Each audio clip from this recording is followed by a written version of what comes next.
Hello friends, இன்னைக்கான கதை என்னன்னு பார்த்தீங்கன்னா, ஒரு ஏழை சிறுவன் இருந்தானாங்க. அவன் வீடு வீடா போய் பேப்பர் போட்டு அதிலிருந்து வர பணத்தில ஸ்கூல் படிச்சுட்டு இருந்தானாங்க. அவனுக்கு திடீர்னு ஒரு நாள் பயங்கர பசி ஆயிடுச்சுங்க. 2, 3 வீட்ல போய் எனக்கு கொஞ்சம் சோறு குடுங்க, ரொம்ப பசிக்குது அப்படின்னு கேட்டிருக்கான். ஆனா யாருமே தரலைங்க. ஆனா 3வதா ஒரு வீட்டுக்கு போய் கேட்டிருக்கான். அங்க ஒரு ஸ்கூல் படிக்கிற பொண்ணு வந்திருக்கு. அந்த பொண்ணு ஒரு கப் ஆஃப் அதாவது மில்க் குடுக்குது. அதாவது பால் குடுக்குது. குடுத்ததையும் அவன் குடிச்சிட்டு என்கிட்ட காசு இல்ல. அதுக்கு பதிலா இந்த நியூஸ் பேப்பர வச்சுக்கோ அப்படின்னு சொல்லிட்டு குடுக்கும்போது, இல்ல பரவாயில்லண்ணா அப்படின்னு சொல்லிட்டு அந்த குழந்தை சொல்லிடுது. இவனும் போயிடுறாங்க. அதுக்கப்புறம் பார்த்தீங்கன்னா, 20 வருஷம் கழிச்சு அந்த பொண்ணுக்கு பெரிய வியாதி ஒண்ணு ஒரு 3 மாசம், 4 மாசம் ஒரு ஹாஸ்பிட்டல்ல ட்ரீட்மெண்ட் எடுக்குறாங்கங்க.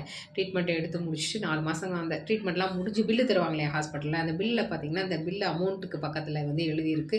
1 டம்ளர் பாலின் விலை ஆல்ரெடி ஃபீஸாக அளிக்கப்பட்டது அப்படின்னு எழுதியிருக்குங்க. இவங்கள அந்த பேரண்ட்ஸ பார்த்தே அவ்வளோ ஒரு சந்தோஷம். லட்சக்கணக்கான பில்ல இப்படி எழுதிட்டாங்களே அப்படின்னு சொல்லிட்டு. இதே மாரி தாங்க நம்ம எதிர்பார்க்காம யாருக்காவது உதவி செஞ்சோம்னா, அது வேறொரு வழியில நமக்கு சேருங்க. Okay friends.